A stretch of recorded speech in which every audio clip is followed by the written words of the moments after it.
Even top producers, the number one thing that they know they need to work on and keep working on and keep coming back to and keep coming back to is one thing. And that one thing is time management, it's productivity.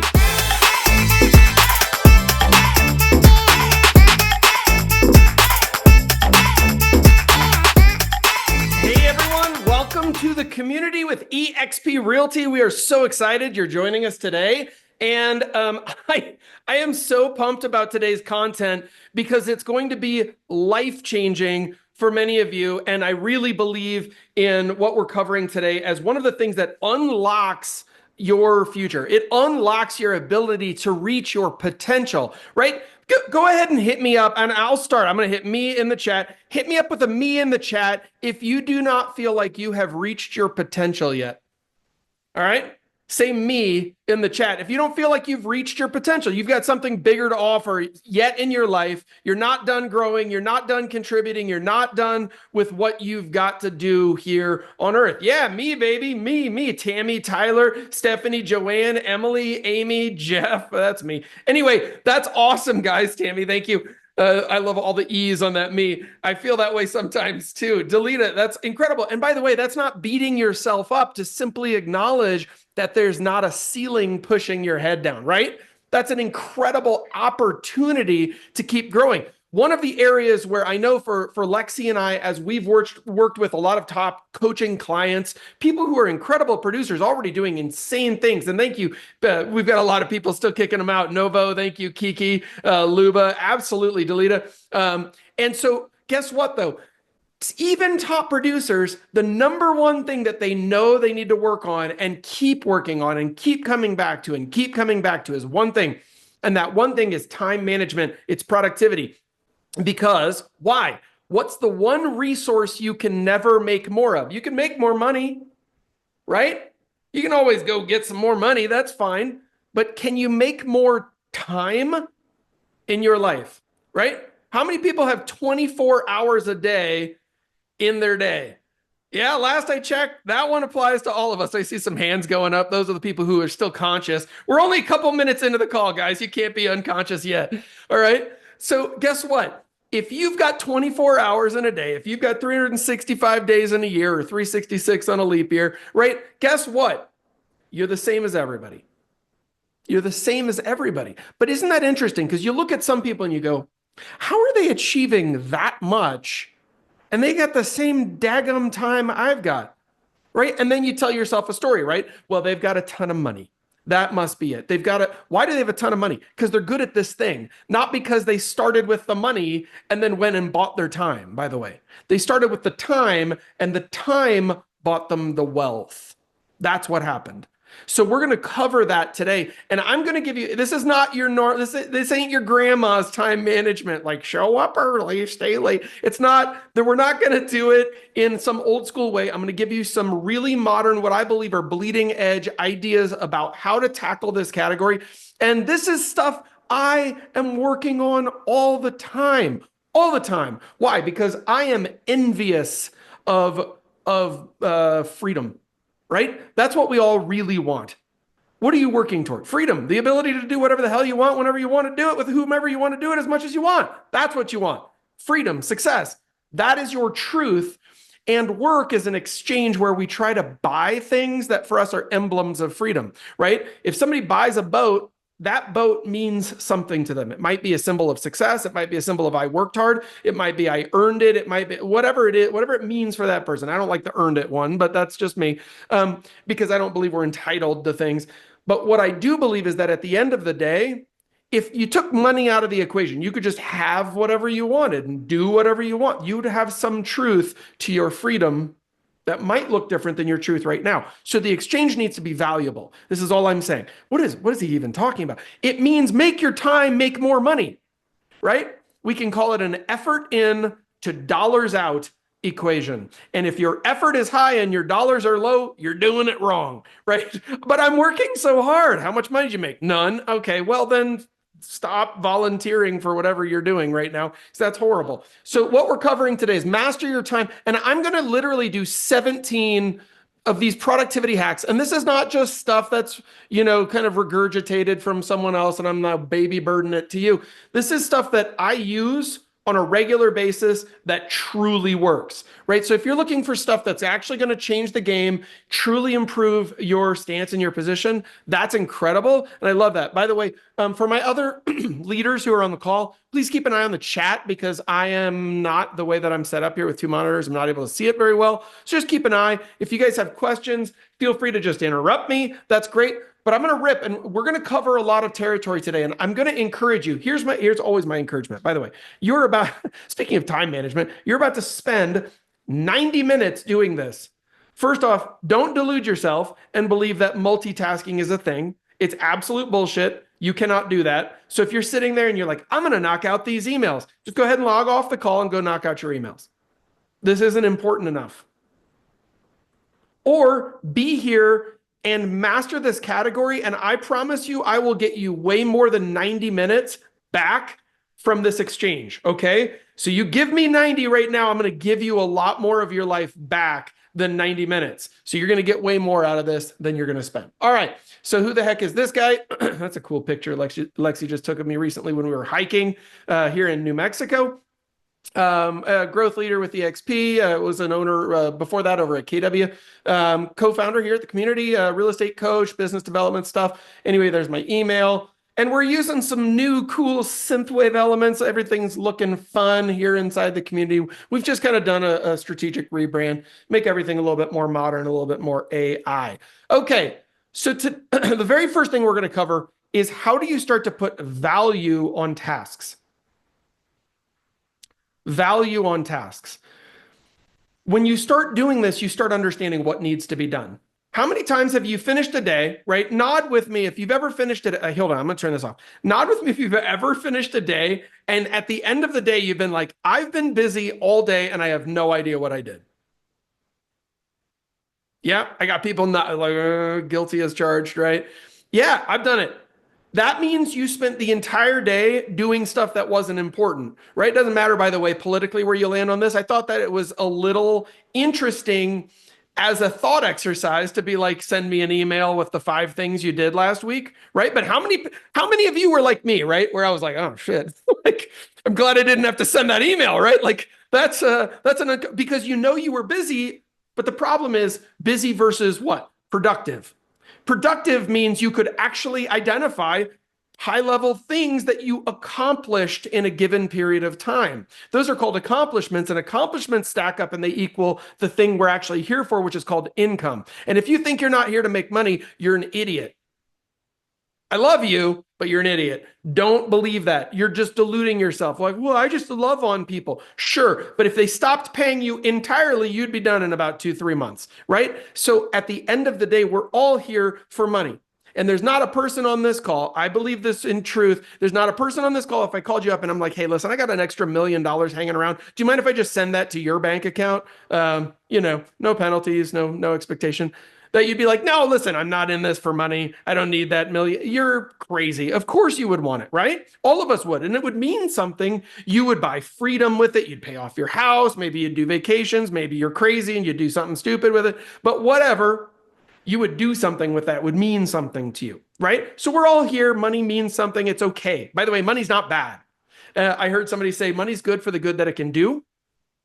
So be a good person, do good things with your money, but don't stop pursuing wealth. That's part of the whole value of living in a capitalist society. Okay, so let's talk about how do we assign value to tasks. All right, so I call this $1,000 tasks versus $10 tasks.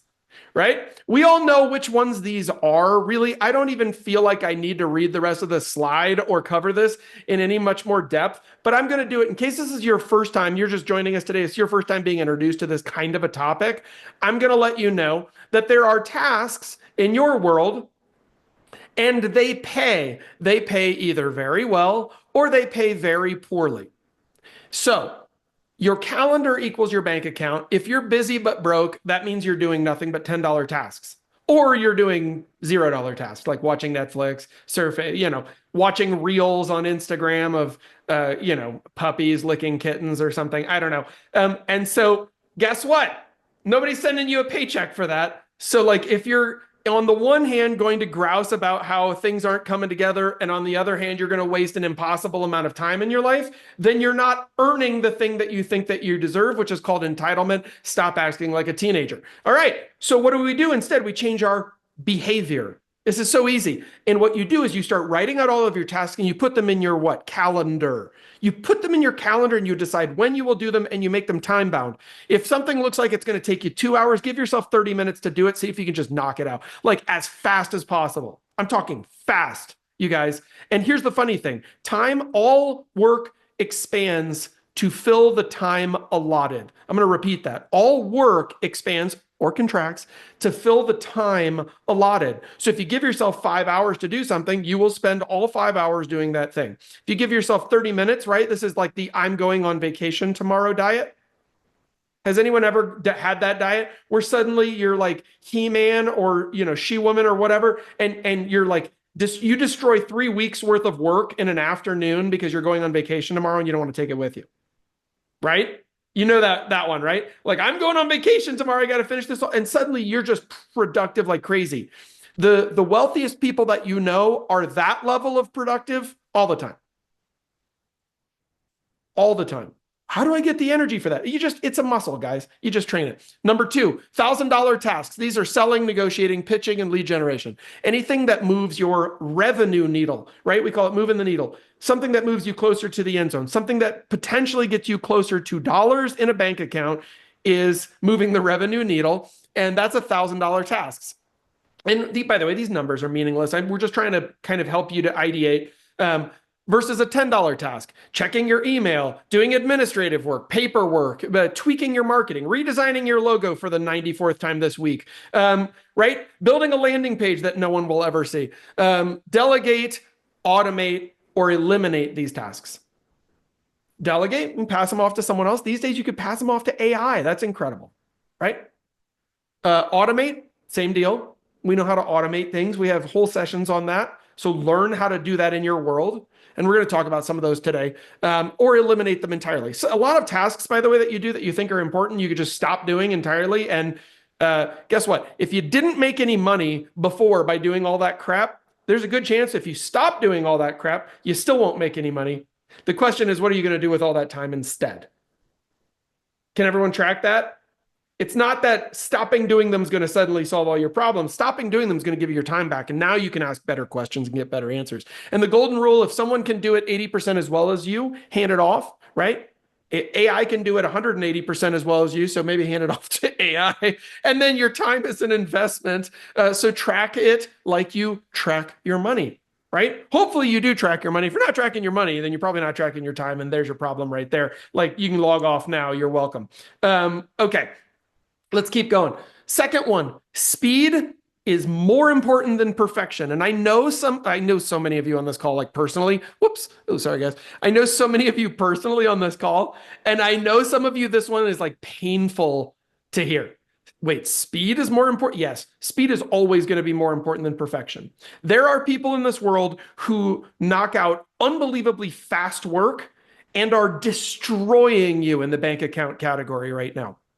And you're like, but I do such a good job. Well, good. Do you want a gold star or do you want a paycheck? Which one would you like? Because if you want a paycheck, we're going to need to start prioritizing speed as an accomplishment.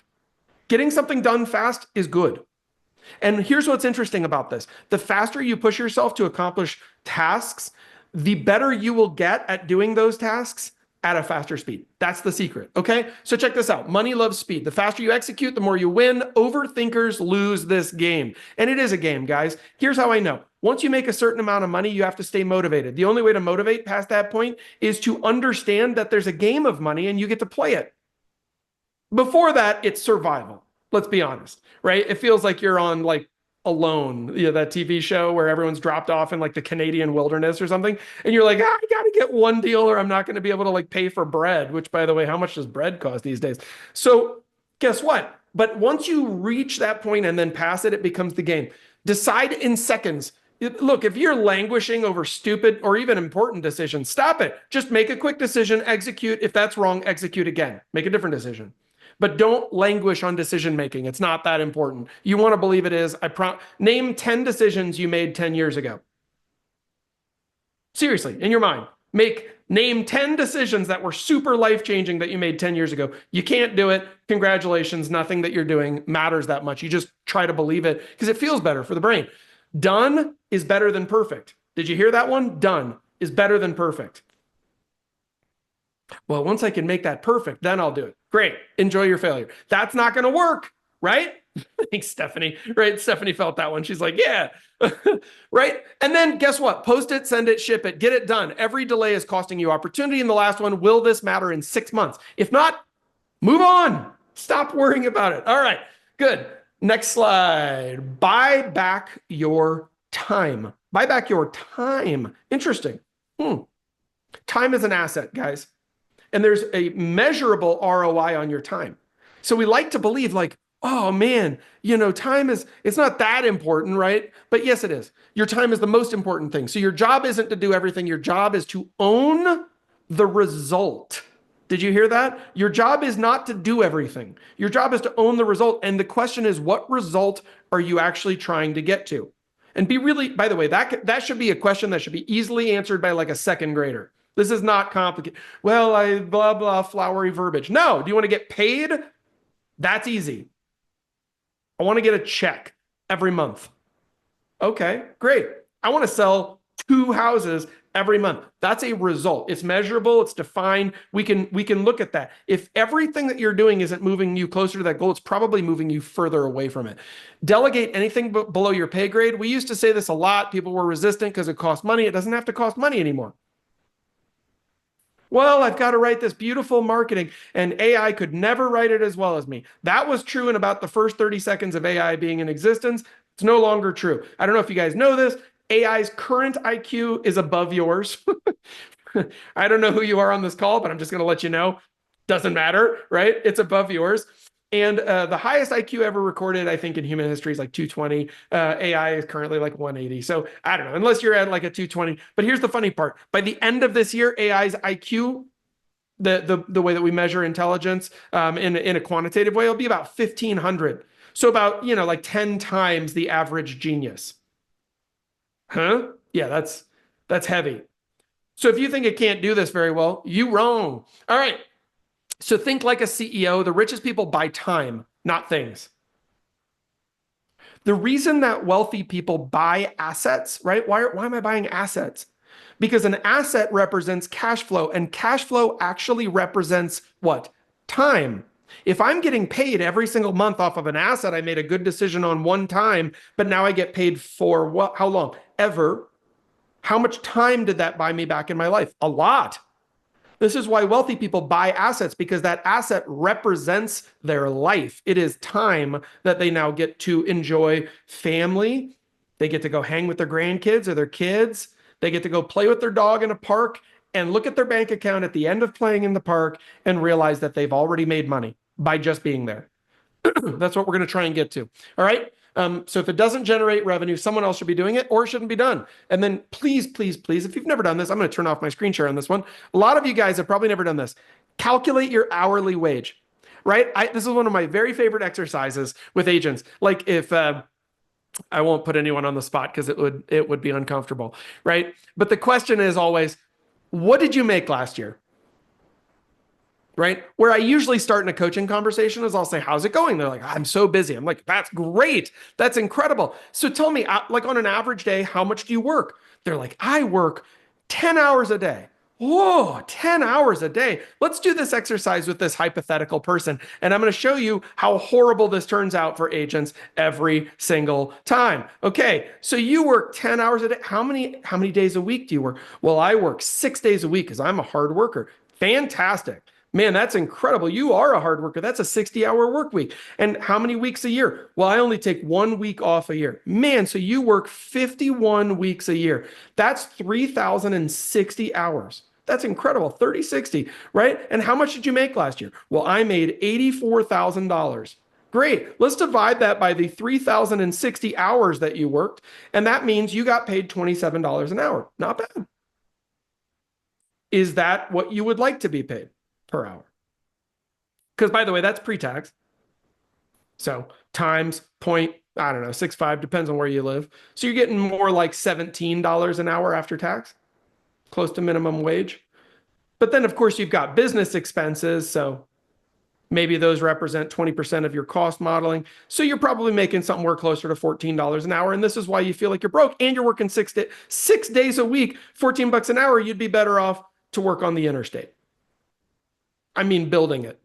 All right. So that can be a little uncomfortable. Do that exercise with yourself. Figure out your hourly rate and then decide what your hourly rate should be and start paring down the work or building up the value of those hours. Okay, let's go back to the slides. Hopefully that one wasn't like some people are like, ooh, that's uncomfortable, Jeff. It is. It should be, right? The whole idea here is to own the result, not just own, look how hard of a worker I am, but I make no money. There's no value in that, guys. All right. Next, voicemail drop equals 100x more follow-ups. And this could be voicemail, this could be text message, this could be, some people I know are using ManyChat, M-A-N-Y, chat, CHAT.com. Go check that out. That'll hit every DM on the planet, and you can even send text messages and emails, the whole thing. And it can synergize between all of them. AI is starting to handle this. We're seeing tools hit the marketplace all the time. Just look for something that allows you to leverage your time. But why do I encourage voicemail? Well, because a lot of people will say, well, I called my client to let them know there's no news, and we talked for an hour and a half. And while that's great, and you're building a lifetime relationship, you also just carved out an hour and a half that could have been used finding the next client. And let me ask you, if you had 10 listings right now, more than you have right now, 10 more listings right now, how would you feel about your business? It's not a leading question. Would you feel, yeah, Joanne's the only sane person in the room. She's giving me a big thumbs up. She's like, yeah, I'll take 10 more listings, right? Yes, fantastic. So you want those more listings. How do you go get them? That's going to be an investment of time. So if you're spending all of your time on your current business when it could be leveraged in a better way, and by the way, there are tools out there, Sly Broadcast or Sly Dial or Whitel, but Sly Dial is the cheap or the free version. You can do this. I could be calling Stephanie. I could leave her a voicemail and it'll drop straight to voicemail on her phone. It'll skip over the ringing part and go straight to voicemail. Just so you guys know, it's FREE free. So if there's no news in particular, you got nothing to talk about, leave a voicemail. Skip the call. Stop having a 30-minute conversation about the price of tea in China and call people and go get another listing. For real.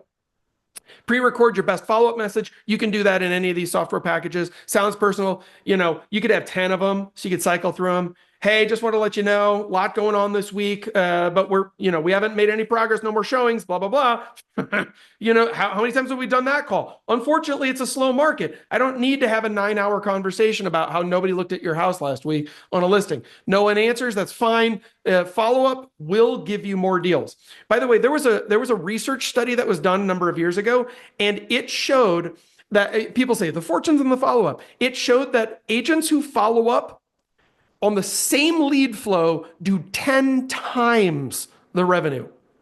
I'm sorry, did you say 10 times the rev? Yeah. So if you made 80 grand last year, if you simply mastered your follow-up, you'd make 800 grand next year. Let me repeat that. If you made 50 grand last year and you mastered follow-up, you'd make 500 grand next year. That might hit like a BS wall in your head where you're like, that can't be right. It's right. It's been studied by people smarter than me. So believe it. I mean, what would be the worst thing that happens? It's like, I'm wrong and you only make 20% more money. You're welcome. All right, let's go. But I'm not lying. That is actually the number. So your time saved, it should always be referenced in hours per week, but more conversations, more deals, and less effort will equal more money. Okay, please, please, please. Stop playing scheduling ping pong with all of your clients. Well, when do you want to meet? I don't know. When do you want to meet? I don't know. When do you want to meet? I don't know. When do you want to meet? I don't know. When do you want to meet? Ugh, kill me. Kill me. No, I hate that so much. Use Calendly, right? For those of you who ever request any of my time, what do you get back? You just get a link to my Calendly.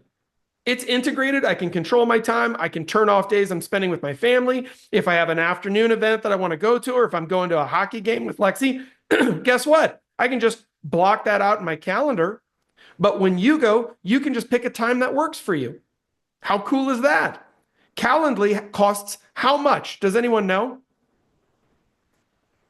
$0. There's a free version. Well, but I can't afford that.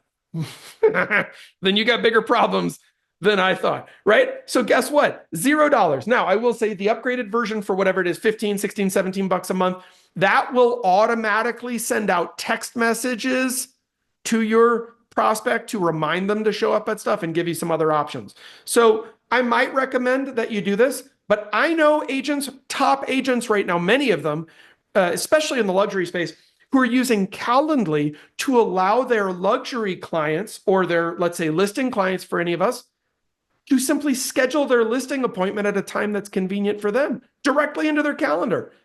And then you just control your calendar instead of trying to control a 65-point text message to get to an appointment.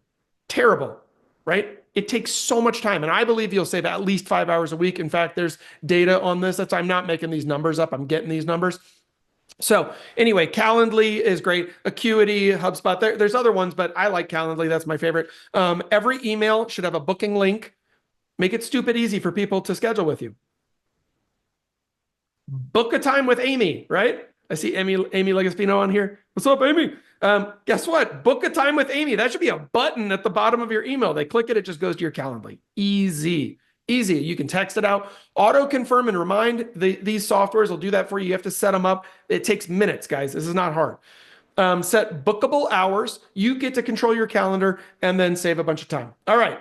I'm going to pause for a quick second. And I just want to see, does anyone have any thoughts? Any ahas already having? Anyone going, okay, you know what? That's true. I've done that one. Maybe you have just an amen.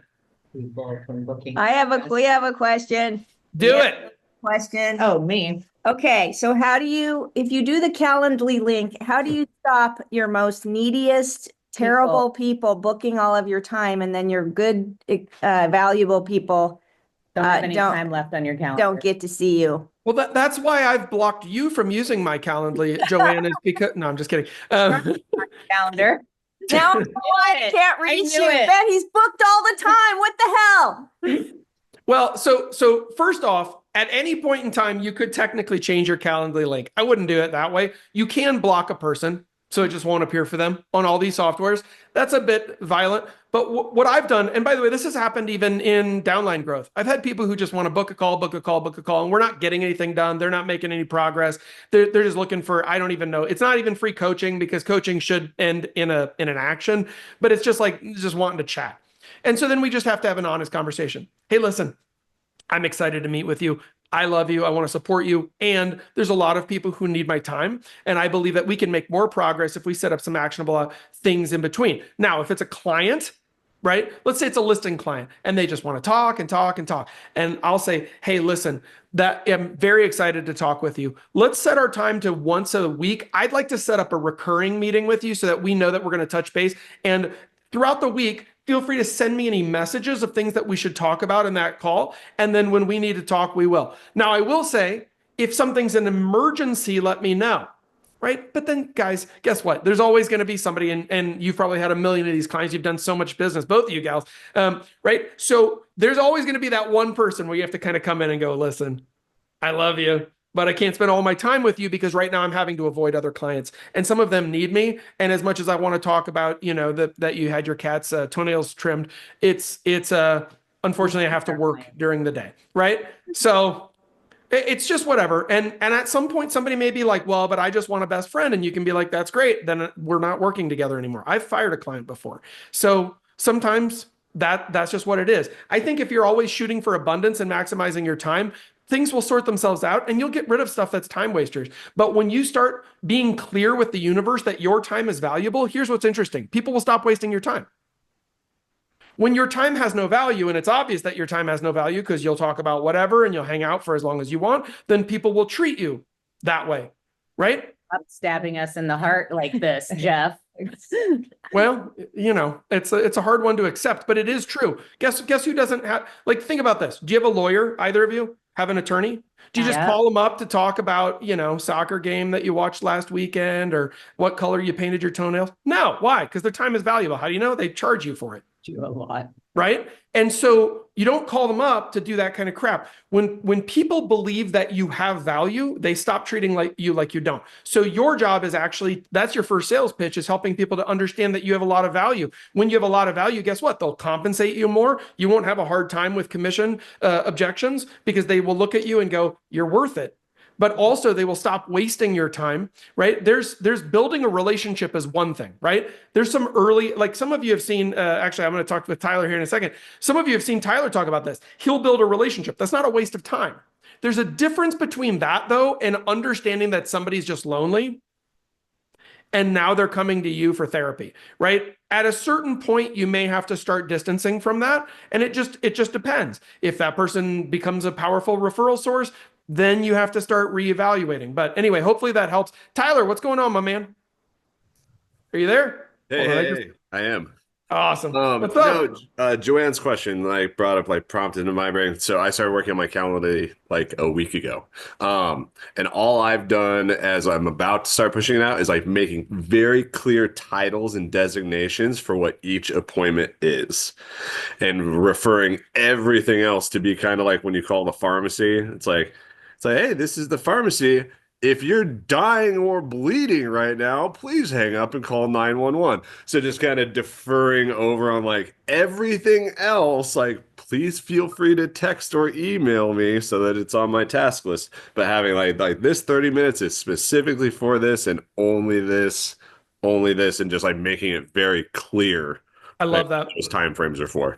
So, well, and by the way, super powerful that you're doing that. And I will point out to everyone on this call, Tyler's a great leader in the community. Tyler is all about spending time with people, but I know that Tyler's killing it in business, first off, and that time is highly purposeful. It's still heart driven. He cares about that person, but I guarantee you're not just sitting around choosing to waste time. Am I accurate on that? Yeah, absolutely not. Right. So let's look at one thing really quickly, guys, which is the if for those of you who don't know, that you're like, what's a Calendly? What are we even talking about? I just want you to see what this is really quickly. This is a Calendly. Okay. That's what it looks like. This is the kind of thing where somebody can come in, they can say, oh, here's a time, I'm going to grab that, bada boom, right? And then they're just going to book with you. It's not complicated, right? It's easy stuff. But if you're not using that, I would encourage you, have one for your buyer appointments, have one for listing appointments, have one for meeting with other agents, have one if a lender wants to meet with you or take you to lunch or whatever. Have one for every category. Who cares? Have one for friends who want to hang out and just have time slots in your evenings, right? And then you'll be like, well, but Jeff, what if I'm booked out all the time? Freaking great. Great. And if you get overbooked, start going through them and calling people and saying, hey, I just wanted to spend 1 minute. I saw that you booked a time with me on Thursday and I wanted to ask, what are we going to be talking about on that meeting? And if they're like, no, I don't know, I just wanted to hang out. You can be like, hey, that's great. Thursday's super booked for me. I'm probably about 2 to 3 weeks out before I could actually just hang out. So I'm going to go ahead and cancel that with your permission. And then we can circle back later to hang out. I love you, man. Right? I've done that before. No problem. I've never had anybody who's like, well, screw you. We're not friends anymore. I mean, maybe they did. I don't know, but they didn't call me and say it. They just left, I'm sure. So anyway, don't worry about it. Who cares? At least you get your time back.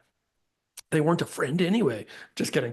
All right. So automate your appointment scheduling, set bookable hours and stick to them. All right. 5-minute lead conversion. If you've never heard this before, it's astounding what a difference this makes.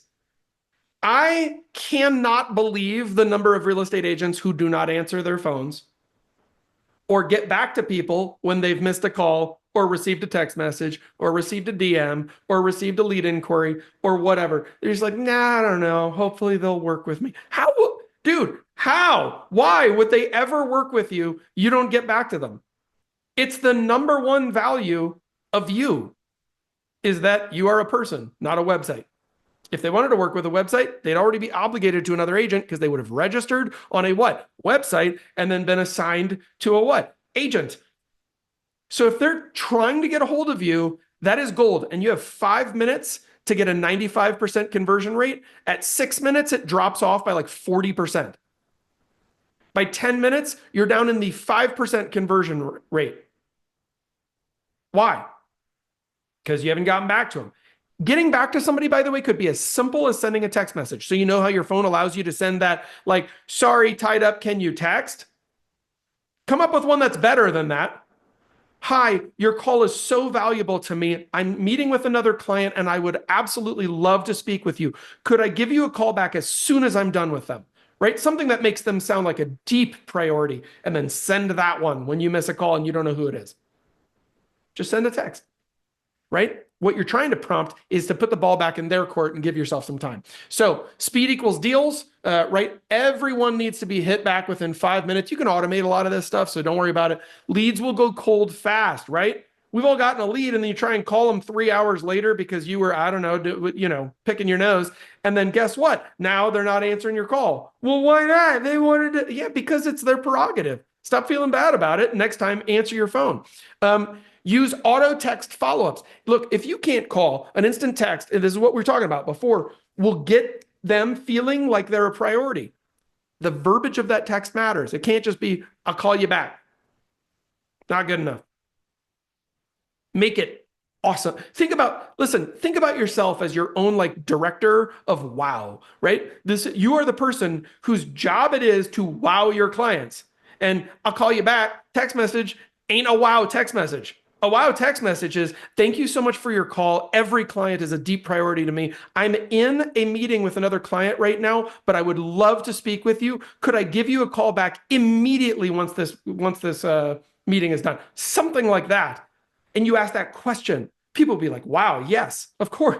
I've never gotten that text from anyone I've ever called. Never, ever. And I call agents all the time. Joanne. Can you explain to people the shortcuts? Because obviously you're not going to tell your listing client, hey, hold on, you're important to me, blah, blah, blah, blah, blah, blah. Yeah, you bet. So tell them what you're talking about.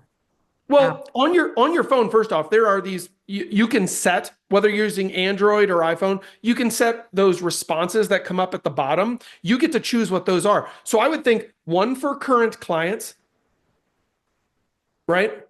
I'm meeting with another client right now, and I've been meaning to talk with you. I'll circle back with you immediately once this call is done. Thanks so much. Could be great. One for people you don't know, right? Could be similar, but needs to be different, right? I understand that. And then maybe one for friends. Hey, I'm in the middle of work. I'll be able to call you later today when the workday lets up a little bit. Looking forward to chat with you. Or let's plan to chat later in the week. That'd be my favorite. Where do you keep those? Where do you keep those instant texts that are already pre-written? They're in your phone. Yep. Yeah, you go into settings, and I believe it's under messages. Somebody could post it in the chat here. I believe it's under messages, and you can actually control the automated response options at the bottom of your phone. Now, for some of us, I use text expansion as well a lot.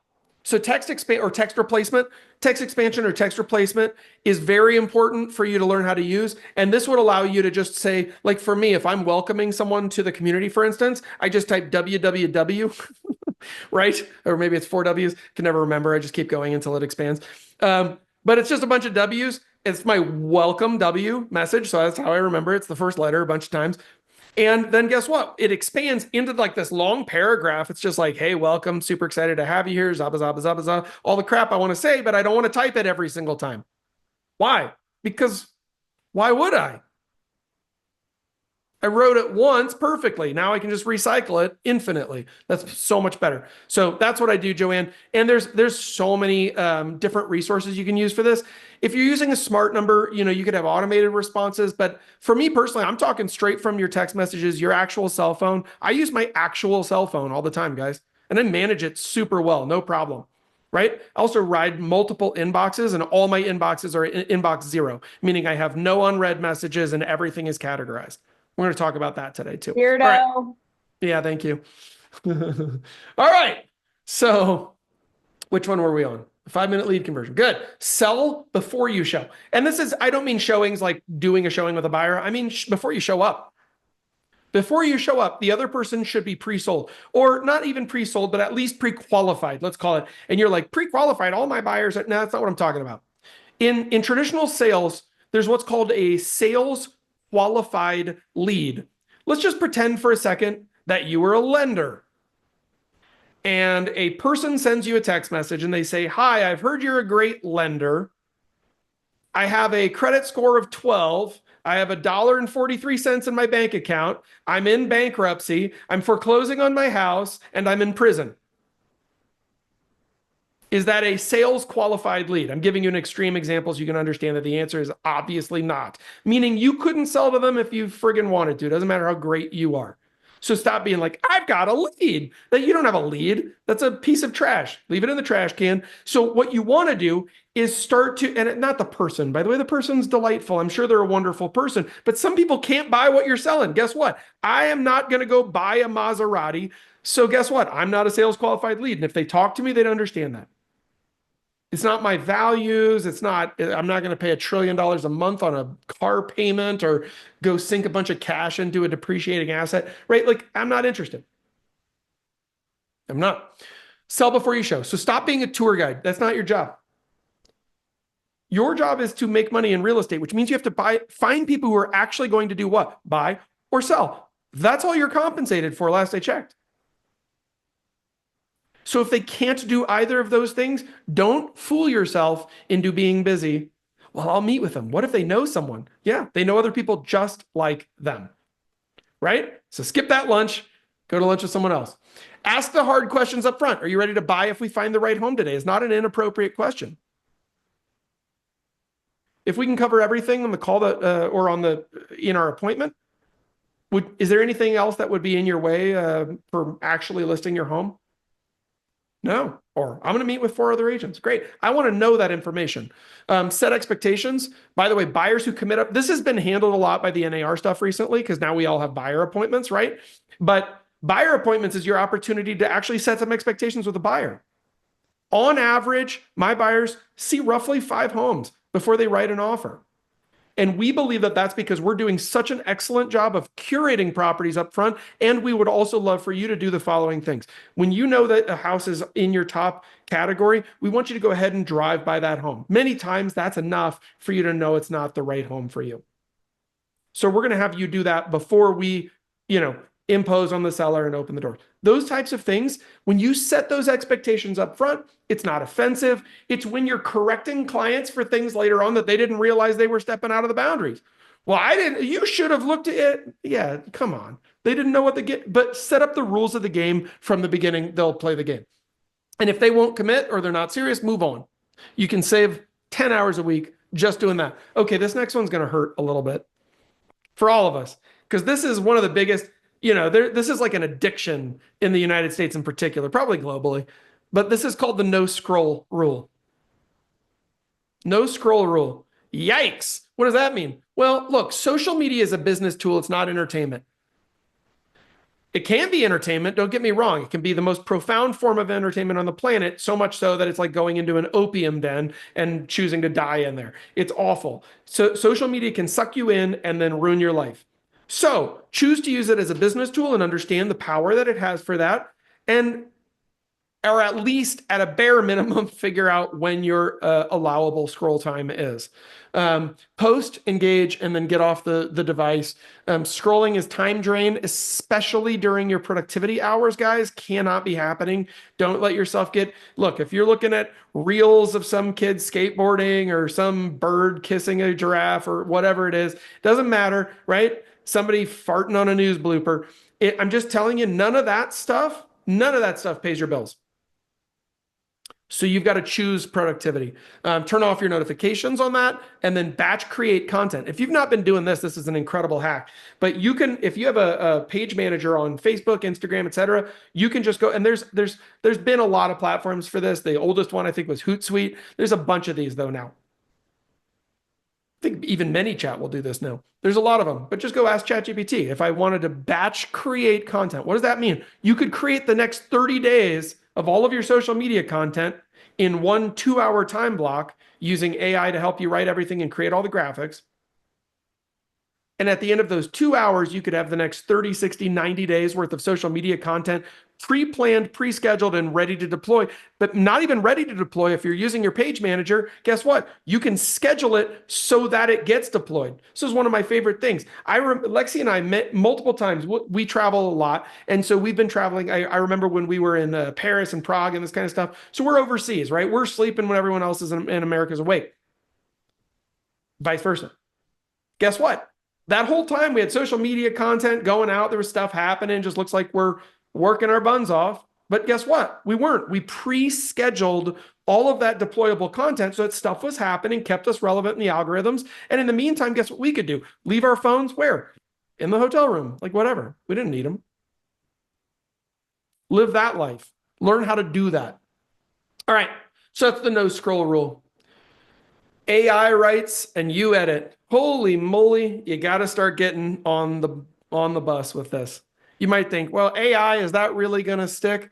That already sounds like people who were like, I don't know if this internet thing is going to work out. You know, like, yeah, okay. Just don't be like great grandma Joe. You know what I mean? Like you gotta believe AI is happening. My belief is that AI will literally replace just about everything that we're doing. So your resistance to it right now is limiting you more than you can possibly imagine moving forward. Jeff, question. Yep. Oh, Yeah, what's up? hold on. Sorry, we're echoing. Let me get off. Yeah. Okay. Rock and roll. So, wow. I don't know why we're having this weird echo all of a sudden, but It's because the speaker's on one device and the microphone on another device. You want speaker and microphone, same device.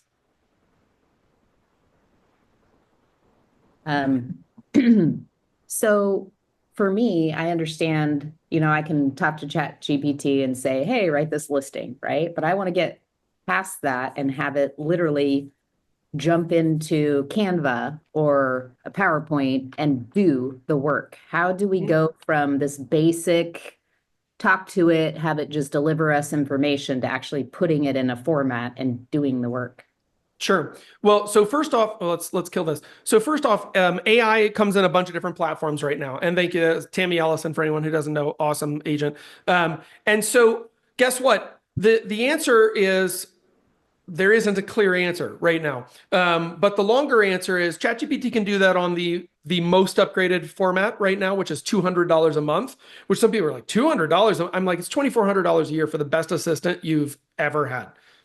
So just so you know, that's possible. On the $20 a month plan, it won't go in and actually work on items in your computer. The other longer answer is it's not great at some of that kind of stuff just yet, Tammy. So you have to kind of intermediate. Like all of my slides today were created by AI, all of them. But you had to go in and put them into PowerPoint, right? Right. I mean, I use Keynote, but it gave me all the content. So it gave me all the content, sorry. And then it gave me an image for every single slide, gave me all the bullets for every single slide.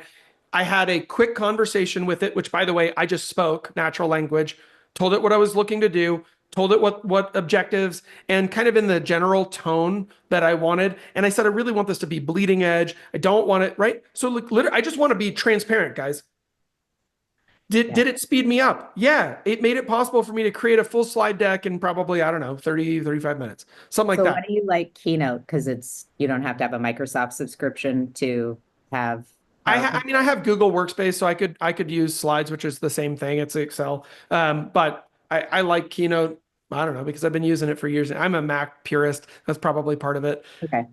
But on the AI part of it, so there are some platforms now, like yeah. Anyway, I won't go down the rabbit hole. There's a million platforms now that are starting to burst up all over the place. All of them are pay to play. And what I would say is be slow to say yes to all these platforms. Everyone's looking for their quick cash grab on AI right now. Yeah. So for me, I want to have an established, this sounds weird, but I want to have an established relationship with my AI so that it starts to know me, what my preferences are, what's my tone, what are the various business interests I'm in, and when I'm working on a project, how I want that project done. And I have a great working relationship with mine now. It understands me and it responds well. Go ahead. And right now you're just doing that through a free Chat GPT or a $20 a month Chat GPT, or you're establishing I'm on the $20 a month plan. I did not pay for the massive upgrade. I'm not doing video editing, and I don't need it to go out and do web application like to type things into websites, which Sure. the paid version can do now. It can engage with websites. So if you wanted your ChatGPT to go run your inbox and reply to messages, that's possible now. But you're going to have to pay for the upgraded version. There are other things, like if you're not in there and understanding that other people have built what are called GPTs, right? These units, and they've already trained those units. It won't be yours. It won't be the one that knows you. But if you're looking for one that can do XYZ task, go search the GPT index inside of ChatGPT, and you can find one. Somebody else has already gone through the time, and some of them are pay to play, and most of them are free. And you can find one that does what you're looking for. But I would just stay on the front edge of this. And my other piece of advice is don't spend all your time trying to learn ChatGPT or where all these other tools are. Just ask AI for guidance in this category. Like, honestly, the better person to ask right now than me would be AI, it, him, herself, whatever, right? And just go to say, hey, listen, I'm curious. I'm trying to learn how to do this. Is there a way for me to do that? Even the free version now will have some reference on that. The $20 a month version can actually search the web live. So then it can search the web live. It's like a Google search on massive steroids. And then it has the ability to speak back to you. So if you hit something that's like way above your head, right? Like it's like, well, you could show your clients how to do that, but they would need to buy it subject to with a land trust to, and then you're like, what is that? You're like, explain it to me like I'm a fifth grader. And it'll be like, blip, and there you go. Right? In terms of working in your inbox and that kind of stuff, it's coming, by the way. So this is the other reason I'm encouraging everybody to stay on it is right now where it feels like, well, you're having to go it's like, do you remember when the internet was newer? And it was like, I have to admit, I know. do you remember this? You're like, you can make a website? Wow. You're like a super genius. And now like, you could have, frontal lobe damage and make a website. It's not that hard anymore. Like it's just, yeah, I could get hit by a bus and still make a website with one hand. It's not, things that used to be hard are now easy and we're speeding up faster. So this is why I'm like, just stay in the game, like be on the field. You don't have to be the best player on the field, but be on the field. Do more graphic, more design. That's awesome. Yeah. All the graphics that you're seeing today, those were all spun up by AI, right? Okay. Every bit of verbiage on this other than my name was written by AI. Oh, so right? Really you're not speaking right now. It's AI speaking. That's right. Yes. This is an AI. AI, Jeff, is nice to meet you. No. Jeff's actually on vacation on the beach. Yeah. We're not even really talking to Jeff right now. That's hilarious. I wish. No, that's and guess what? That actually may be coming. Who knows? But I will say for me, that's maybe more distance from humanity. And what'll start happening is all of us will start making values-based decisions on how much we want to actually engage with people. Some people will be like, I want to hide behind my AI. Great, go for it. Who cares? Right? Some people will be like, I'm a belly-to-belly warrior, man. I just want to meet people. I want to love on people. I like the way that their hair smells, like whatever it is, whatever your thing is, right? And that's cool. Yeah, look at mine. And so guess what? But AI will always be there as a tool. And for some people, it will be more of a passive tool. It'll be in the background doing things. And for some people, it'll be more their interface with the world. And that'll depend on that person's personality. So it doesn't matter. And none of this is values-based. I'm not saying good or bad on any of this, but I am saying all of it will be relevant.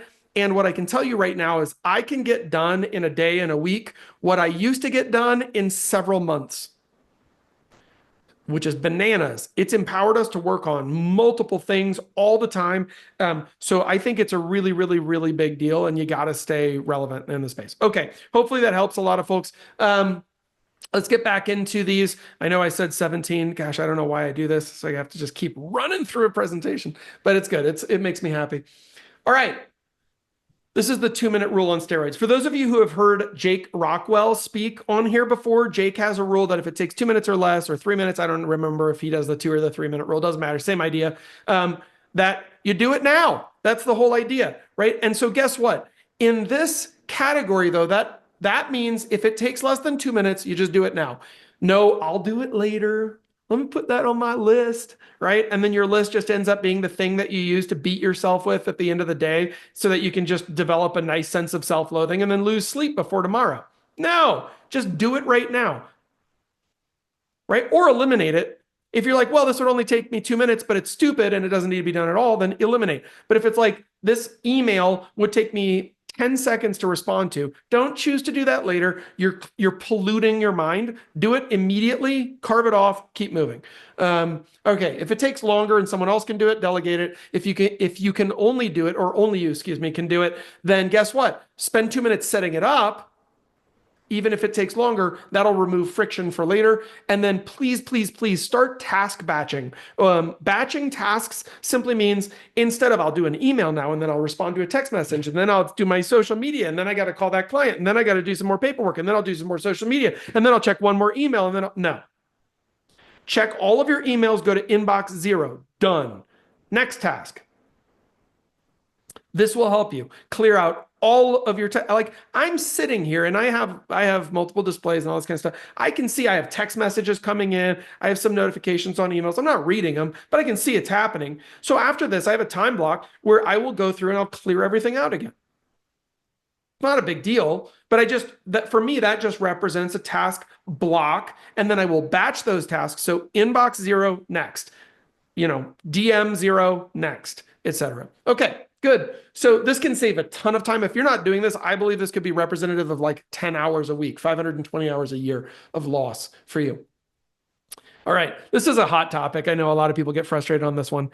Mastering your inbox takes time. If you're using Gmail, good. First off, because I believe it to be the best. Second off, learn all the keystrokes. And if you're using something else, fine. There's probably keystrokes for that. What do you mean keystrokes, Jeff? If you didn't know, you can operate it like you're playing an instrument.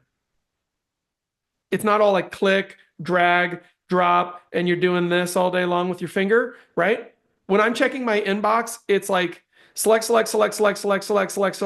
archive, done. Next, inbox, like I can just open a message with enter. I can archive it with E. I can select it with X. Like I know all the keystrokes for Gmail. If I want to reply, I know what to do. If I want to reply all, I know what to do. Like these are all keystrokes. When you start to learn the keystrokes, you'll speed up in the same way that you would playing an instrument. It'll be slow at first, but eventually you will get wicked fast. I could dig out of 500 emails in probably 5-10 minutes. If a lot of them need replies from me, that's fine. But now I have AI baked in because I'm paying for Google Workspace. And so that AI can help to spin up a response based on my typical response paradigm or my ideology around how I would like to speak. Okay, so unsubscribe ruthlessly. If you're like, maybe I'll need that someday. No, you won't. Unsubscribe from all of it. What do you mean all of it, Jeff? I mean all of it. Unsubscribe from friggin' everything. If it's not making you money, it's costing you time. Unsubscribe. Except for my emails. Keep those. All right. Use templates for repetitive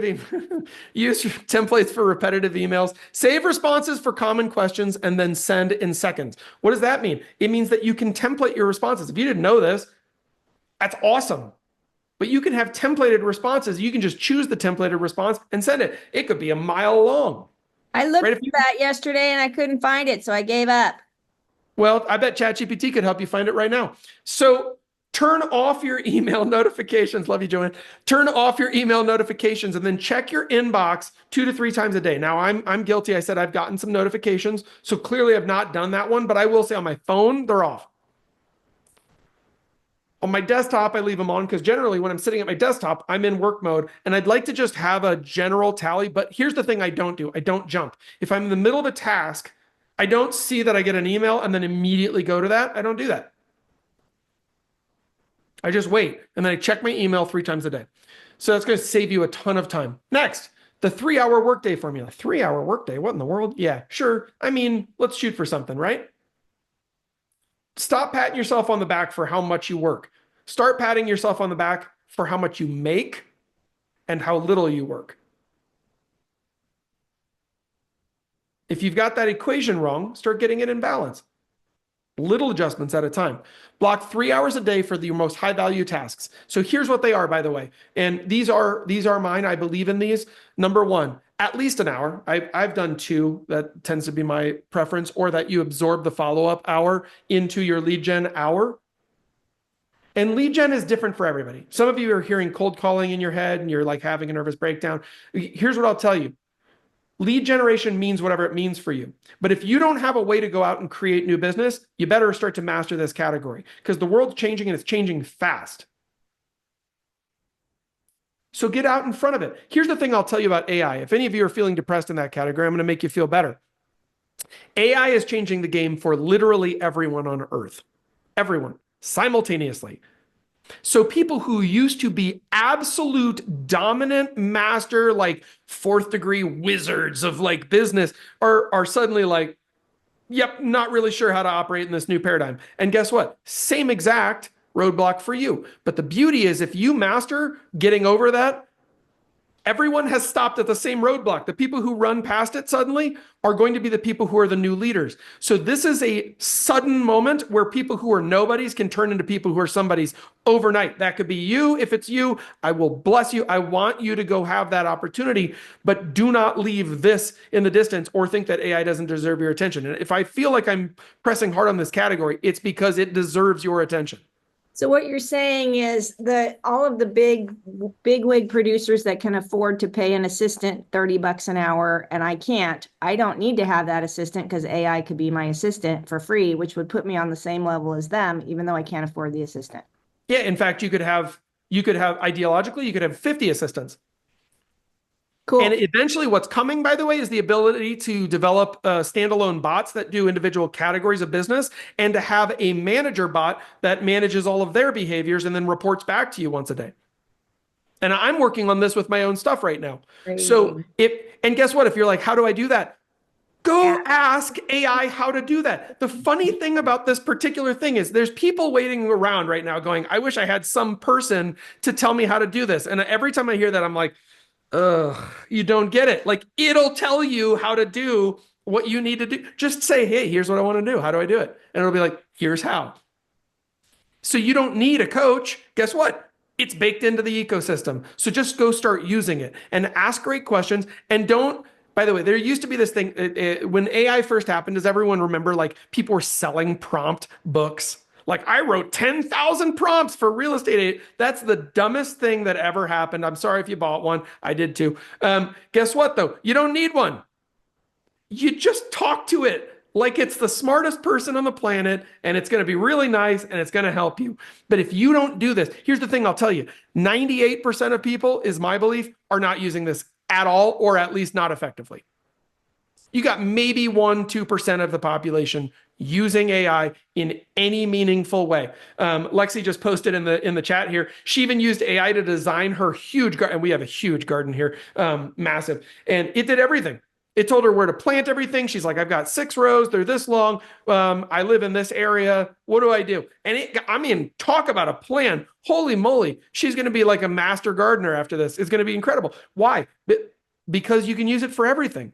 Did that optimize her? Yeah, of course. Saved her tons of time and effort and energy and failure, frankly, figuring out, what doesn't grow and all that kind of stuff. Okay. I'm over talking it. But in terms of getting down to like a 3-hour workday, block your time for specific things that require you. 1 hour of lead gen, 1 hour of follow-up and closings, and 1 hour of content and branding. At a minimum, you should be doing those 3 hours every day. Everything else kind of falls into a white space category, meaning, you can get to it when you get to it. Might be the kind of thing that you need to delegate or pass off to your AI. Okay? But content and branding. Why does Jeff keep talking about AI? I wonder.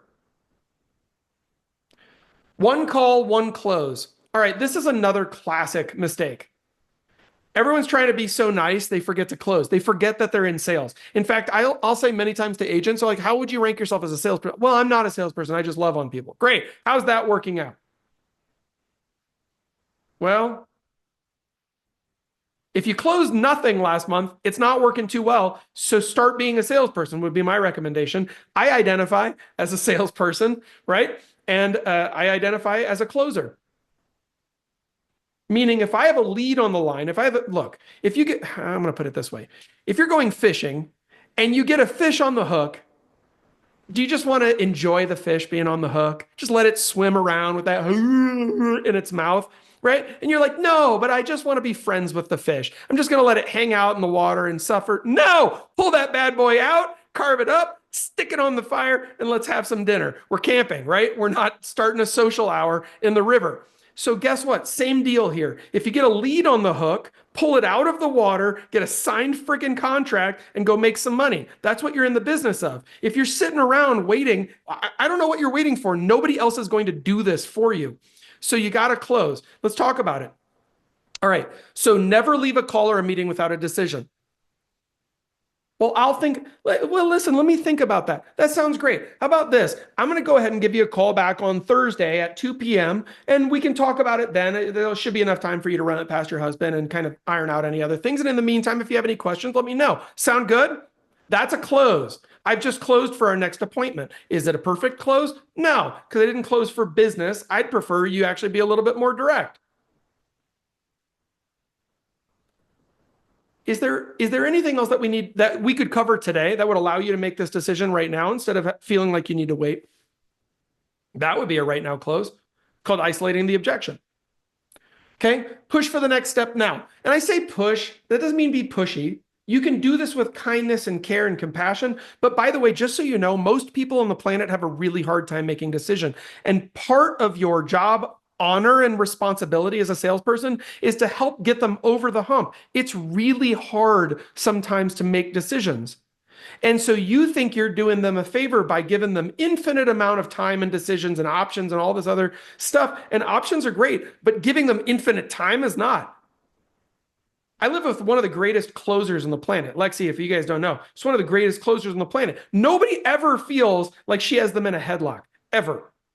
She's an incredible closer. But she doesn't need to put people in a headlock, but she motivates them through the process to make an informed decision with the options that she presents to them. It's incredible. I've watched it happen. It's absolute magic. I can't do it as well as she does. But I will say this. She's not just letting people sit on the vine. Okay? It's incredible. All right. And then use assumptive closes. An assumptive close means that you're assuming that the answer is yes, and you're giving them options within that assumption. Would you rather move forward with A or B? Right? You'll notice that I didn't say or no, right? No should not be an option. You control what A or B is.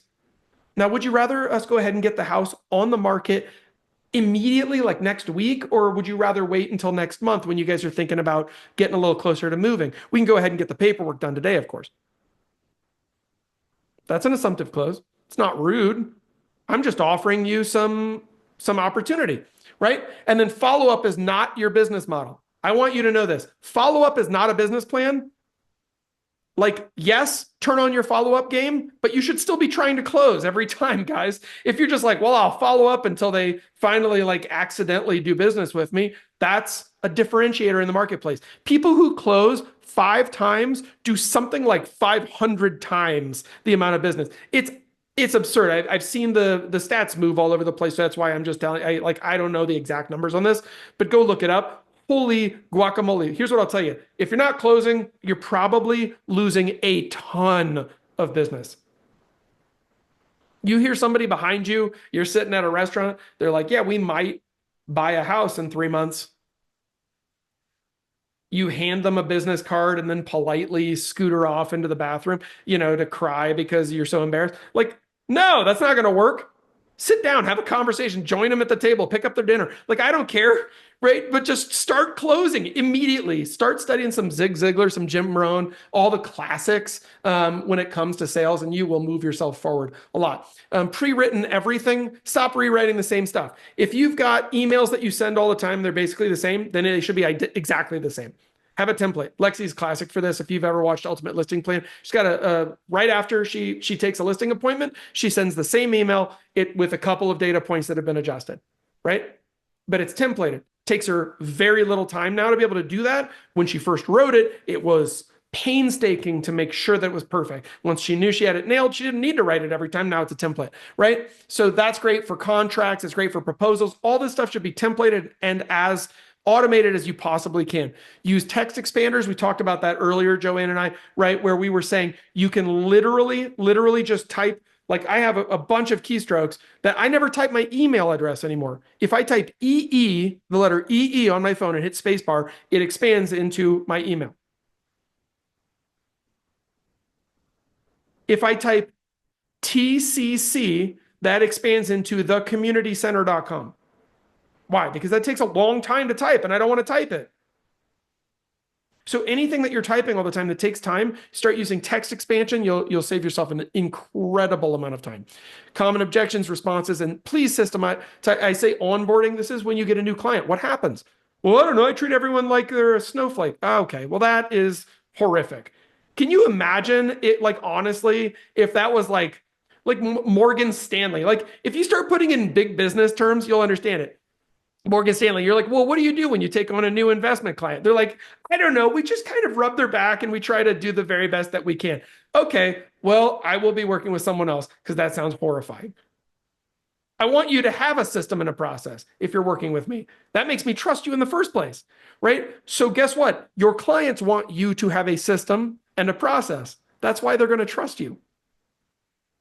They're not going to feel less taken care of. They're going to feel more taken care of because it's clear that you've actually thought about this before doing it, right? It's a mistake. And if you don't have a process yet, say the word process a bunch, and then you better get your butt in gear and go get a process. All right. Text-based CRM follow-up. All right. Whew. Holy moly, we're going fast. But text messages get read. Emails get ignored. This is true if you've ever studied it, right? Emails are a real nightmare when it comes to deliverability and read rates. I know I send out thousands and thousands and thousands of emails all the time. And guess what? Most of them, and that means more than 50% of them, do not get opened. Oops, that's a lot of waste. But if I send a text message out to everyone on the same list, does anyone know what percentage of the text messages get read? It's almost what number? Does anyone know? 85? Yeah, try again. It's like 100%. I mean, 85's in that number, but it's almost 100% of text messages. I accidentally read texts all day long, and I'm getting spam texted all day long. I hate it, by the way. Hi, is this Billy? I'm like, no, it's not. Oh, then I remember, okay, no, this is a spam thing, right? So then I just delete and report spam or whatever. But guess what? This is happening constantly. You need to have an automated way to respond to things. KV Core provides you with this. So go to one of the sessions, learn how to use those features. Automate your drip sequences for texts. By the way, I have to endorse something along the lines of ManyChat. For many of you will be very helpful. And it's MANY chat. And maybe it's not the best anymore. You should do some research. Go ask your AI. Jeff keeps saying that. Yeah, I do. So ask your AI, but ManyChat. Go check them out.com and then ask your AI, is there something better than that that's free or cheap? Okay.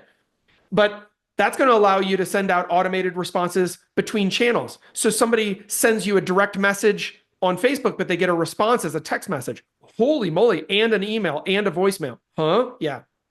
Okay, that's what we're trying to accomplish. And there's tools that will allow you to do that. By the way, you have to program those, but if you didn't know how to do that, ask your AI and it'll walk you through it step by step. And if you're like, I'm totally new to this, just say, I'm totally new to this. Hold my hand. I need your help. And if you start crying, tell your AI, I'm crying. Take care of me, baby. And it'll tell you something sweet. I'm telling you right now, it'll take care of you. All right, let's keep going. Energy management equals time management. If you didn't know this, by the way, your energy is your ability to succeed in the world. We've done sessions before on just energy, but just energy alone can be your breakaway strategy. Right? I see Michelle McCormick, awesome agent on here. She's nodding big time. Energy is everything, right? If you think you can sit around with low energy and convert, by the way, sales is what? A transfer of energy. If I sit down with Stephanie and I'm like, yeah, I do a pretty good job. And, I really, it's kind of coming along in real estate. I'm doing okay. She's going to be like, And then she meets with Michelle and Michelle's just like, right? You just feel it's like being in front of a heat lamp, man. It feels good, right? She's got all this awesome, exciting energy and you can tell she's committed to things and things are moving and happening. Where do I want to be? I want to be closer to the fire. That's where I want to be. So be the fire. And the fire means you have to have that internal energy. And I will tell you this, a lot of times we get like, I woke up today, I don't have any energy. That's not what I'm talking about. And it's like, oh, well, I didn't have anything for breakfast, so I don't have any energy. By the way, food doesn't give you energy at all. It takes energy away from you. For those who don't know, I can give you the example, but right after your big Thanksgiving meal, right? You eat 700 trillion calories. Your energy goes way up, right? And you're like ready to party. No, you go take a what? Coma. Because your energy goes to zero. Food doesn't answer that. It's a decision. Actually, and probably limiting your food. All right. Interestingly.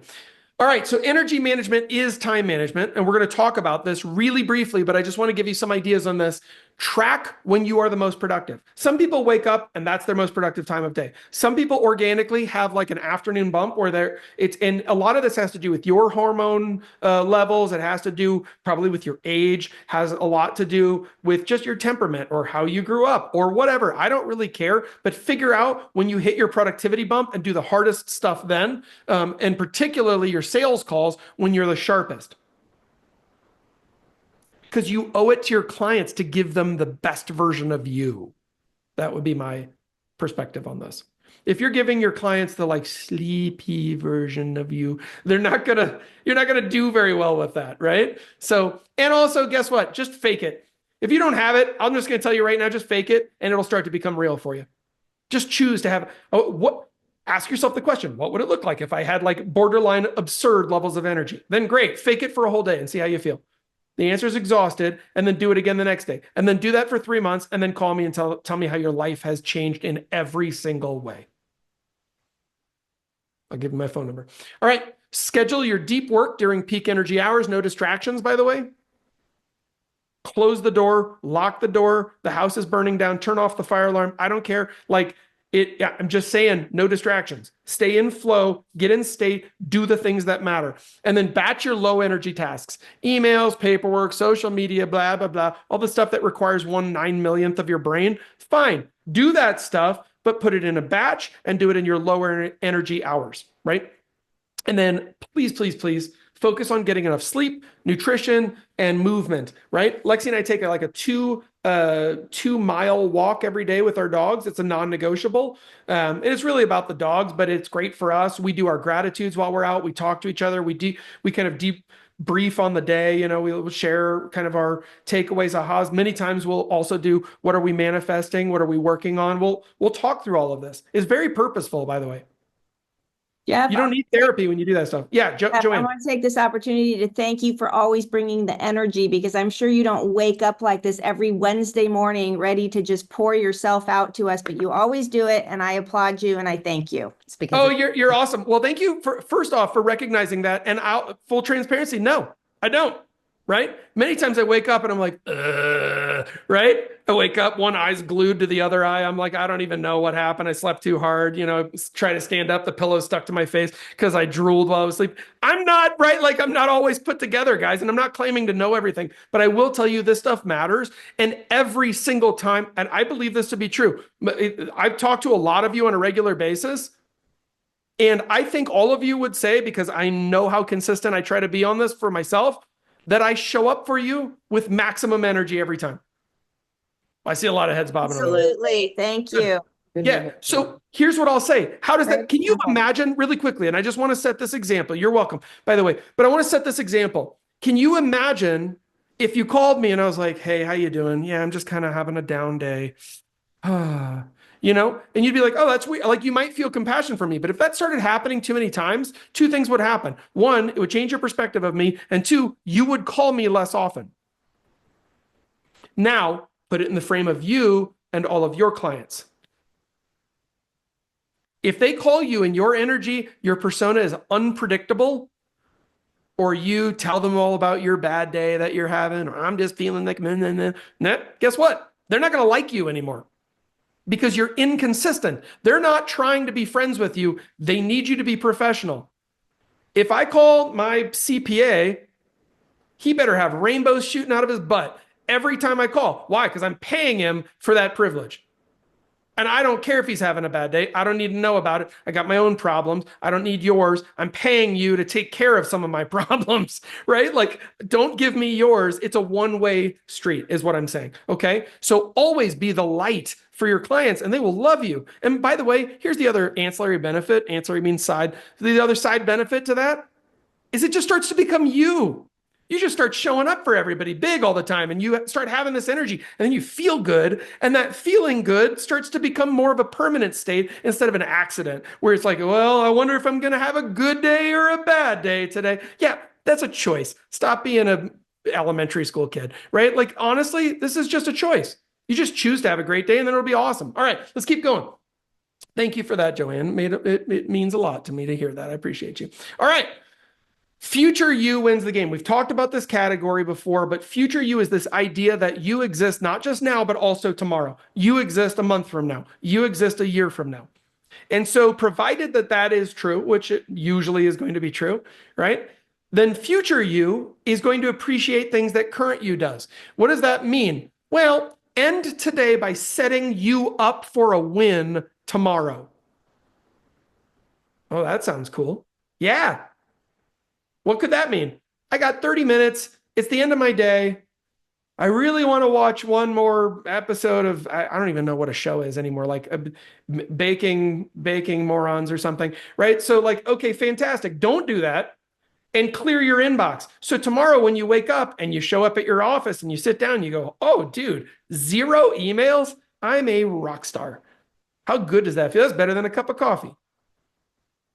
That's on you. And you get to give yourself in the future a gift every day if you choose. So the other thing is write down your top 3 priorities. Clarity equals speed. And I will mention on this one, schedule all of them. Schedule them. If you know that tomorrow you need, because you don't have a TC, okay, fine. But you need to prep paperwork and you're like, well, it usually takes me 90 minutes. First off, give yourself half that at least. And just choose to go faster. Power up your energy and be like, I'm going to run for speed. What if I make a mistake? Okay, well, that's why you have a supervising broker. They'll figure out that you missed an initial on page 4. Doesn't matter. Go for speed. I'm telling you, you'll get better with speed.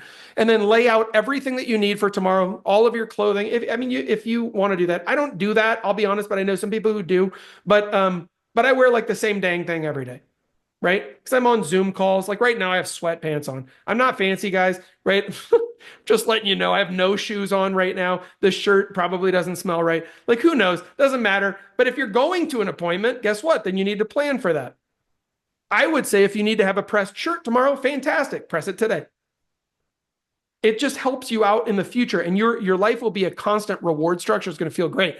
And then momentum beats motivation. A lot of people sitting around waiting to feel motivated and they forget that momentum is actually the best alternative for motivation. In fact, I think it's better than motivation. Motivation is ridiculous. It's candy.